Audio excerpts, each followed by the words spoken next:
Assalamualaikum warahmatullahi wabarakatuh.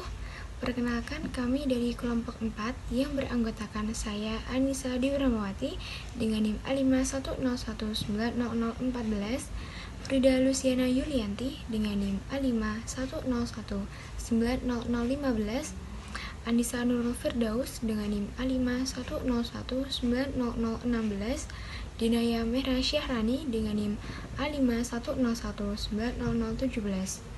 Kami akan menyampaikan materi mengenai kebijakan-kebijakan pendidikan inklusif. Yang pertama yaitu mengenai konsep kebijakan pemerintah tentang pendidikan inklusif. Pelaksanaan pendidikan inklusif baik di kancah internasional maupun nasional ditunjukkan oleh beberapa konsensus. Undang-undang, kebijakan yang terurai dalam paparan di bawah ini. Yang pertama, internasional. Banyak berasumsi bahwa salah satu kunci mengapa pendidikan inklusif menjadi sebuah tren atau harus diselenggarakan secara internasional, yaitu karena diadopsinya konsep ini dalam berbagai kesepakatan dan deklarasi internasional. Menurut Andayani dan kawan-kawan, tahun 2013.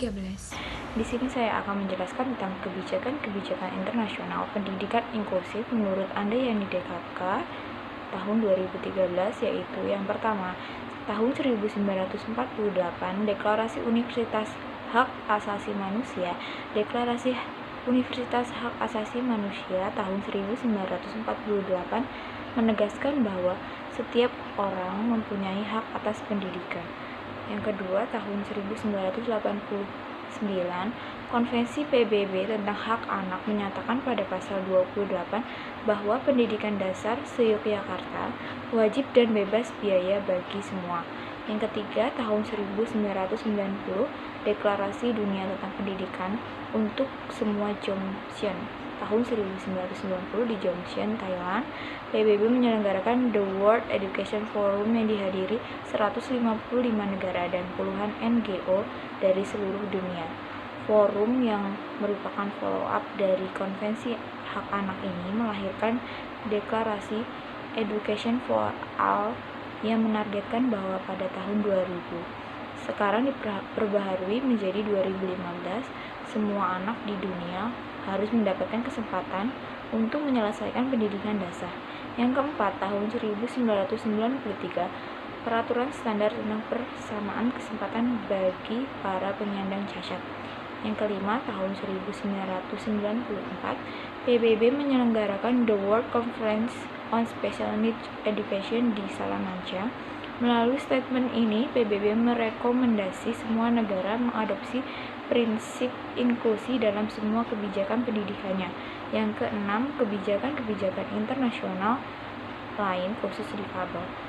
Yang ketujuh, tahun 2001, Flagship atau Pendidikan untuk Semua tentang pendidikan dan kecacatan. Program ini diluncurkan pada akhir tahun 2001 dengan tujuan menempatkan isu kecacatan dengan tepat pada agenda pembangunan dan memajukan pendidikan inklusif sebagai pendekatan utama untuk mencapai tujuan PUS atau pendidikan untuk semua. Yang kedelapan, kebijakan internasional khusus difabel seperti UN Standard Rule on the Equalization of Opportunities for Persons with Disabilities 2007 sering dirujuk sebagai landasan moral ataupun legal inklusi. Terima kasih. Selanjutnya yaitu nasional.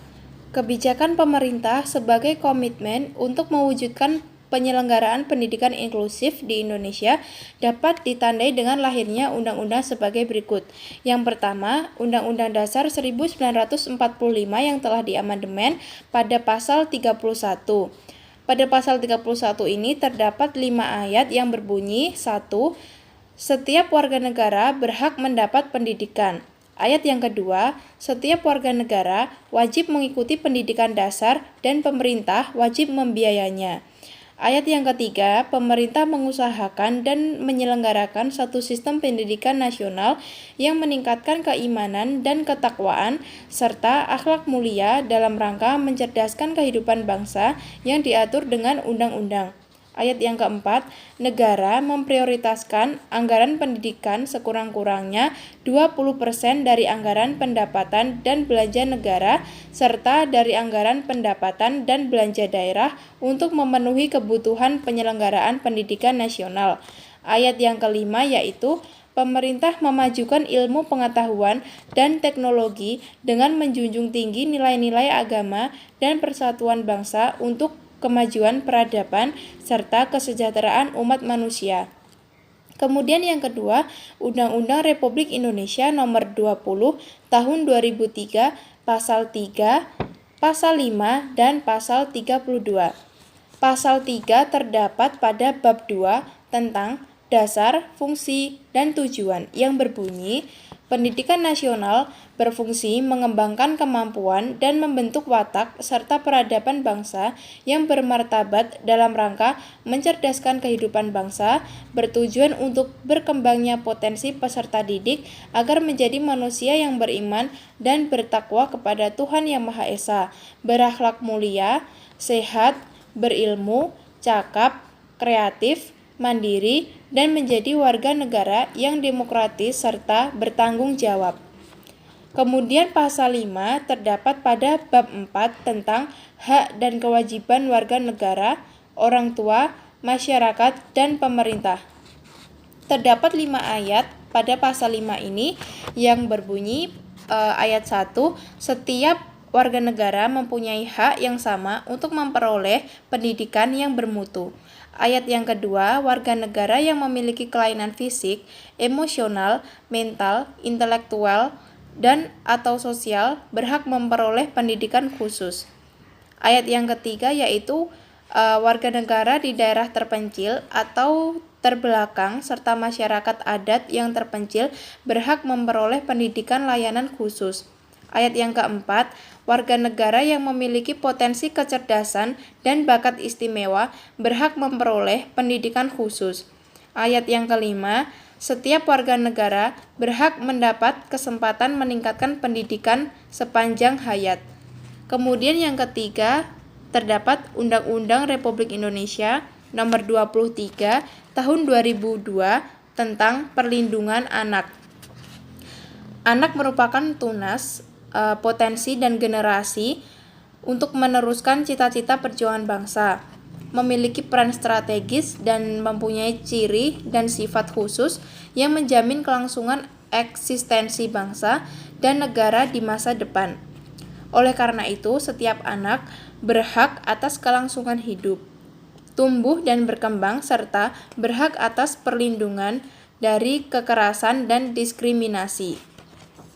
Kemudian yang keempat ada Undang-Undang Nomor 4 Tahun 1997 tentang penyandang cacat yang terdapat pada pasal 5 yang berbunyi setiap penyandang cacat mempunyai hak dan kesempatan yang sama dalam segala aspek kehidupan dan penghidupan.